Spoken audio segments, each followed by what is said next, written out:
Hello ladies and gentlemen, with recent announcements regarding the future Star Wars films in the Star Wars universe, I felt the need to do a quick editorial regarding, of course, my incredible excitement for the future of Star Wars and at the same time, my minor apprehensions. Now let's backtrack for a minute. Of course, we do know that The Force Awakens, that is Star Wars Episode VII, is coming out December 18th, 2015. That's just at the end of this year. And of course, everyone's incredibly excited. The first trailer had a lot of great information in it. Not much regarding the story, of course, but at the same time, just to see the various characters and images got me so excited, and a lot of fans excited for the film. We do know that Kylo Ren, Rey, Finn, and Poe Dameron are going to be the names of the characters that we saw, but yet we don't know a whole lot about the plot just as yet, which I'm actually happy about. But bear in mind that Star Wars Celebration is April 16th through 19th, if I'm not mistaken, so there's going to be announcements there, and I'm pretty sure the second trailer is going to drop in just a few months with Avengers Age of Ultron, so watching that film in the theater is going to be an incredible experience for fans of film. Furthermore, by the end of this year, I'm pretty sure it's going to smash box office records, and it's my second most anticipated film of the year, just behind Age of Ultron. I want to see what Andy Serkis and everyone has to do in the film, and I have a feeling that this is certainly going to feel the most, say, Star Wars-ish. We've seen J.J. Abrams' style before, and I think it's really going to harken back to the way that the original trilogy was made. A lot more practicality involved, certainly, and at the same time, I think it's going to have more of a feel with regards to the Star Wars universe as compared to future films, something that I'm both interested by and yet incredibly scared about.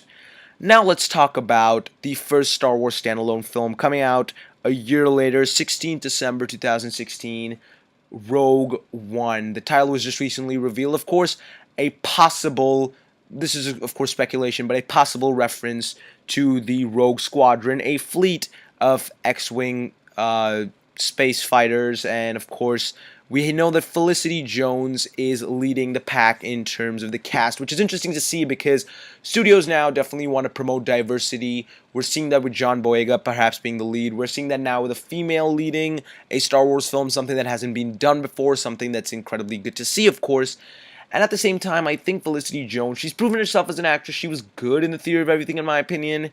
Probably didn't blow me away as she might have done with some others with regards to her performance, but I think she is an interesting person to cast. She's very within the realm of what a Star Wars lead is known as. That is someone who has proven themselves on the side in relatively smaller projects and now is going to break out with this franchise, which is of course exciting. And we do know that Alexandre Desplat is going to be composing the score, and he was just nominated for 2 Academy Awards for the original score for The Imitation Game and The Grand Budapest Hotel, and he won for The Grand Budapest Hotel. And how diverse those scores are, how different they are, incredibly just showcasing his versatility. He's done Argo, and at the same time, he did the last 2 Harry Potter films, which had fantastic scores, which makes me have the utmost faith that he will easily be able to adapt to the universe, and is perhaps the ideal pick almost, maybe even ahead of Michael Giacchino in my opinion, to really go ahead and adapt John Williams' style to a certain degree and yet add his own touch. My issue with the standalone films is something that I've had for a long time and something that I've, of course, expressed before, but now Gareth Edwards and Chris Weitz are the directors and writer of the film, and Gareth Edwards did a great job showcasing visually with regards to the film Godzilla that came out last year, and it was a film that I enjoyed, but I felt that there were a lot of elements that he as a director didn't necessarily balance out. I think there were performances that needed to be extracted furthermore and further better from some of the actors, and there were a lot of things that I didn't necessarily like about that film that could be attributed to the director, not all of them of course. Furthermore, Chris Weitz as a writer doesn't necessarily have the greatest credits to show off. At the same time, he's proven himself somewhat. I myself haven't seen the latest Cinderella film, but he's a writer, or at least credited as a writer for that. So at this point, seeing the people behind the project, while you do have the producer, you're going to have Kathleen Kennedy and everyone behind it, which is a good thing to see. I'm still not 100% excited, and I'm still not sold on the idea just as yet of the standalone films, because Star Wars has always been this incredibly simply told chronological tale wherein each film felt like an event, and now having each film have a standalone, and every year having one new film come out, I feel like that's almost going to detract a bit from the event aspect of Star Wars, and dare I say, the speciality and exclusivity of it. I do understand that after Disney has purchased Lucasfilm, they have every right to go ahead, and even if I dislike the standalone films and I'm a fan of the main storyline, I will not complain that the standalone films are coming out. They're going to do well at the box office. At the same time, I would hope for these films to be good, considering the fact that there's a lot of fan investment within the universe.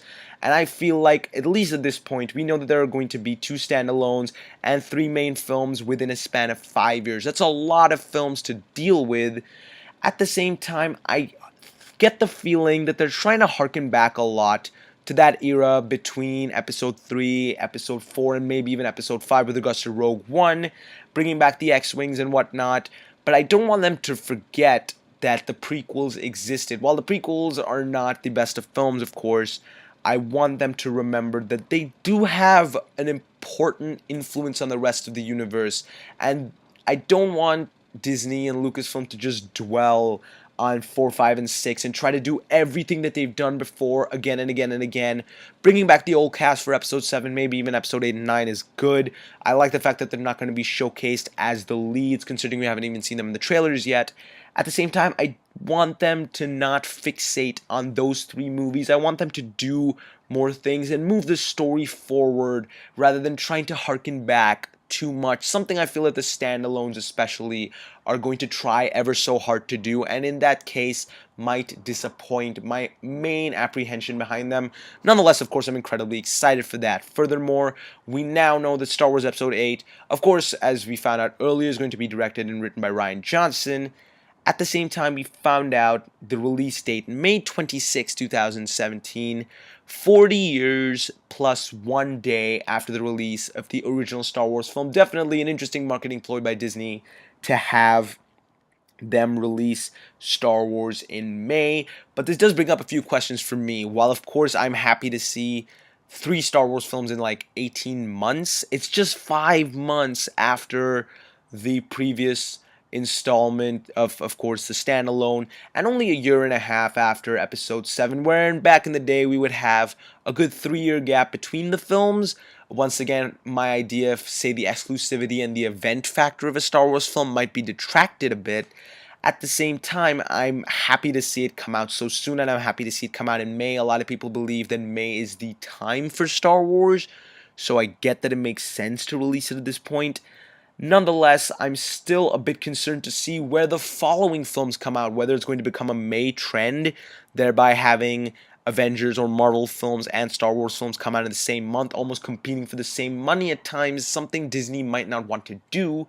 Or will they be back in December, thereby having a long gap between Episode 8 and the following standalone and maybe Episode 9, giving Rian Johnson a little bit more time that he might require. I think that's more likely to happen, that they're going to be back to December, and just for the 40th anniversary they're bringing it to May, but I can't be sure just as yet.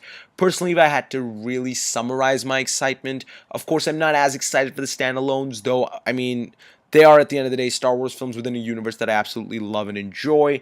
So there is that really brings about my excitement. But it's Episode 7 and 8 I'm way more excited about.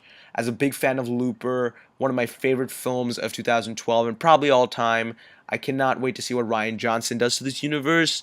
At the same time, J.J. Abrams has proven himself with the Star Trek films that really had a bit of a Star Wars feel about them. So I want to see what he does, and ultimately, I have to say, I'm probably more excited for Episode 7 at this point, though Episode 8 could probably be a better film, who knows. I think the one that'll feel most within the universe is going to be The Force Awakens, and then they're slowly going to branch out and transition out into allowing new directors to take on the tale of Star Wars. Something I'm happy about, something I'm happy to see the legacy be carried on by a lot of different new talent.